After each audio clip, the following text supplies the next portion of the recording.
તો વડોદરાના ડભોઈના કાયાવરોહણમાં હિંસક અથડામણ થઈ પ્રેમલગ્નની અદાવતમાં પરિણીતાનું અપહરણ કરવામાં આવ્યું તો પરિવારના સભ્યો પર જીવલેણ હુમલો કરી ગંભીર ઇજાઓ પણ પહોંચાડવામાં આવી છે।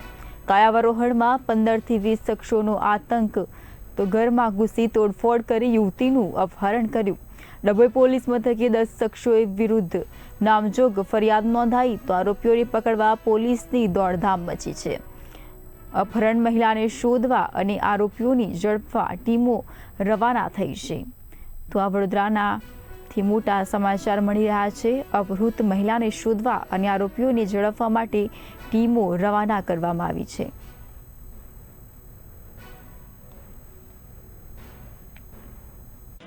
ગઈ રાતે કાલ રાતે એવું બન્યું કે અમે ઘરમાં બધા સૂતા હતા। મેં લવ મેરેજ કર્યો છે પહેલા મહિનાની 29 તારીખે 2026 અને ચોથા મહિનાની 8 તારીખે મેં હાજર પણ થયો છે પોલીસ સ્ટેશનમાં। કયા પોલીસ સ્ટેશન હાજર થયા હતા? ડભોઈ પોલીસ સ્ટેશનમાં। પછી હવે કાલ રાતે ગઈ રાતે અમે ઘરમાં સૂતા હતા બધા, તો લોકો 15 થી 20 જણા આયા એકદમ જ મારા ઘરે।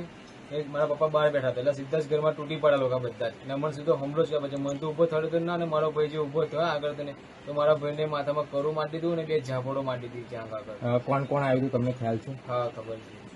શું નામ છે? કલ્પેશ રબારી, કલ્પેશ રબારીના પપ્પા યતીન રબારી, ભાર્ગવ રબારી, ધર્મેશ રબારી, વિશાલ રબારી, પછી બધા મેલો કરીને બોલાવે છે મેલો કરીને।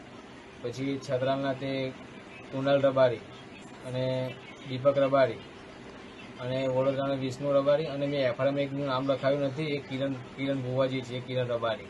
બસ એટલે તેના તમામ બીજા બધા બહુ હતા પાછા, પણ બીજા વખતે રૂમાલ બાંધીને હતા પાછા એ લોકોને। ચાલુ વરસાદ તો ફૂલ પડે પાછો। અને મારી વાઈફને ઘર બહારથી ખેંચીને એટલું લઈ ગયા છે લોકો। બેરે મારી વાઈફ એટલી કિકેરો પાડે, એટલી કિક રોડ લગીને કિકેરો પાડી છે, રોડ લગીને આગળ શું ઘરમાં કઈ બેરે લઈ ગયા છે લોકો।